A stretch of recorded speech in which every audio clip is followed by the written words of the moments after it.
Desde o começo deste mês, o mercado de reposição tem ganhado fôlego. Já são 2 semanas seguidas de sustentação das referências. E na primeira quinzena de julho, os preços tiveram valorizações de 0,6%. Esse movimento pode nos indicar que há indícios de reversão do cenário de quedas, observado em julho, quando na média de todos os estados e categorias de animais de reposição, os preços cederam 0,5%. Contudo, as recentes quedas no mercado futuro do boi gordo trouxeram incertezas e geraram demanda mais contida por categorias mais zeradas nos últimos dias. Com as simulações apontando menor atratividade para a atividade de engorda em confinamento, o início do segundo giro pode ser adiado, limitando as movimentações no mercado de reposição nos próximos dias. Por fim, com a demanda enfraquecida, o fator que determinará se haverá espaço para recuos das cotações é o custo de retenção dos animais durante o período da seca. Vale destacar que em algumas regiões, como no sul do Tocantins e norte de Goiás, a estiagem já dura 90 dias. E agora eu vou conversar com Adriana Ferreira, que é doutoranda em Governança e Sucessão no Agronegócio, mestre em Desenvolvimento de Líderes, especialista em consultoria e coordenação de grupos coaching. E hoje nós vamos falar da importância da comunicação nos negócios. Bom dia, Adriana, tudo bem? Bom dia, Ara, tudo bem? É sempre um prazer recebê-la aqui, que traz sempre informações importantes para a gente. Muito obrigada, eu que agradeço.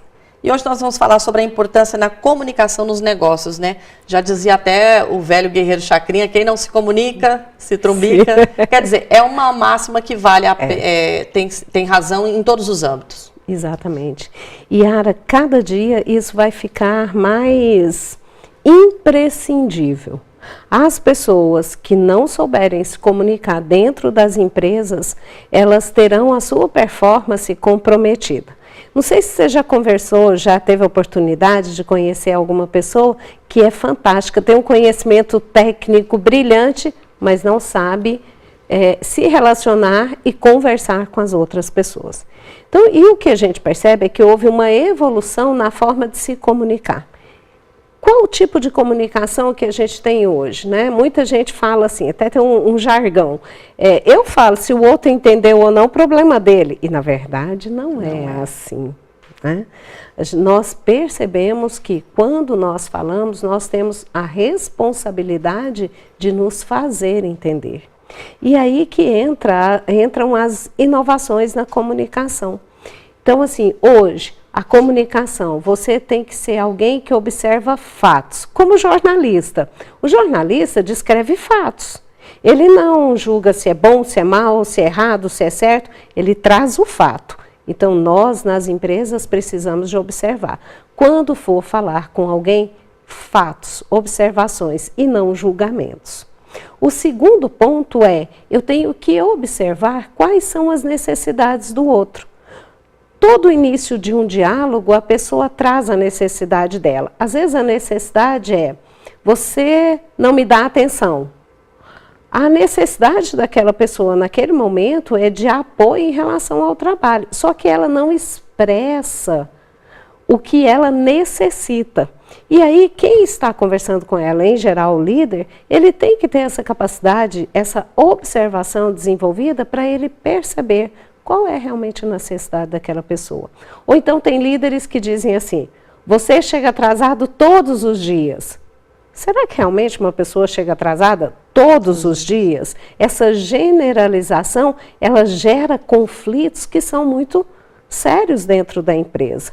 Então é preciso olhar, observar, relatar fatos, não julgar, observar as necessidades que as pessoas têm.